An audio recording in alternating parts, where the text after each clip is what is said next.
హైదరాబాద్ తర్వాత వరంగల్ నగరాన్ని ఆ స్థాయిలో అభివృద్ధి చేస్తున్నామని చెప్పారు మంత్రి పొంగులేటి శ్రీనివాసరెడ్డి.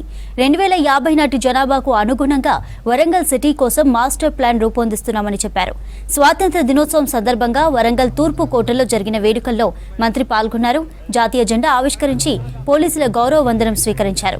ఎమ్మెల్యేలు రేవూరి ప్రకాష్ రెడ్డి, నాగరాజు, కూడా చైర్మన్ ఇనుగాల వెంకట్రామరెడ్డి, ఎమ్మెల్సీ బస్వరాజు అధికారులు వేడుకల్లో పాల్గొన్నారు.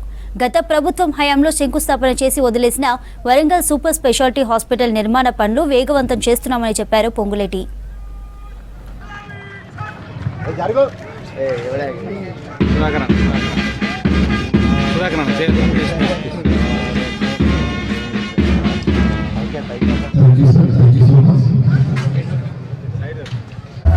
జిల్లాల సమగ్ర అభివృద్ధి ప్రతి ఉమ్మడి జిల్లాకి ఒక కేబినెట్ మంత్రిని ఇన్ఛార్జి మంత్రిగా పూర్తి బాధ్యతలతో అప్పగించడం జరిగింది.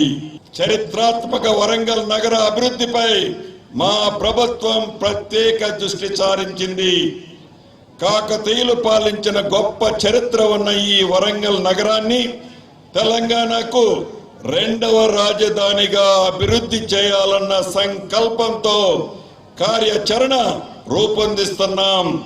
హైదరాబాద్ కు ధీటుగా వరంగల్ నగరాన్ని అభివృద్ధి చేయబోటమే మన ఇందిరమ్మ రాజ్యం యొక్క లక్ష్యం. 2050 వరకు జనాభా పెరుగుదలను దృష్టిలో పెట్టుకొని దానికి అనుగుణంగా వరంగల్ నగర అవసరాలకు సరిపోయే మాస్టర్ ప్లాన్ ని రూపొందించబోతున్నాం. ఈ మాస్టర్ ప్లాన్ లో ఫార్మాసిటీ, ఐటీ సర్వీసెస్, మ్యానుఫ్యాక్చరింగ్ యూనిట్లు, under ground drainage, eco tourism, educational institutions, stadium, airport, logistic parks, tourism లాంటి అనేక అంశాలు ప్రధానంగా ఉండేలా మాస్టర్ ప్లాన్ తయారు చేస్తున్నాం. వరంగల్ నగరానికి ఇన్నర్ రింగ్ రోడ్ మరియు ఔటర్ రింగ్ రోడ్డు పనులను యుద్ధ ప్రాతిపదికన చేపడుతున్నాం. వరంగల్లో ఎయిర్పోర్టు నిర్మాణానికి కృషి చేస్తున్నాం. గత ప్రభుత్వం ఆర్భాటంగా శంకుస్థాపన చేసి గాలికి వదిలేసిన వరంగల్ సూపర్ స్పెషాలిటీ హాస్పిటల్ నిర్మాణం పనులు వేగవంతం చేశాం.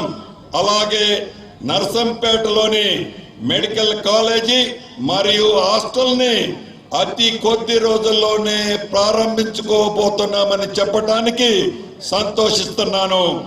వరంగల్ నగరం వరదకి కాకుండా వరద నీరు సాఫీగా వెళ్ళటానికి నాలాలను విస్తరిస్తున్నాం. డిజాస్టర్ ర్యాపిడ్ ఫోర్స్ బలోపేతం చేస్తున్నాం. వరంగల్ పాత బస్ స్టేషన్ స్థానంలో అత్యంత అధునాతన సౌకర్యాలతో కొత్త బస్ స్టాండ్ ని వేగవంతంగా పూర్తి చేయాలన్నదే ఈ ఇందిరమ్మ ప్రభుత్వం యొక్క లక్ష్యం.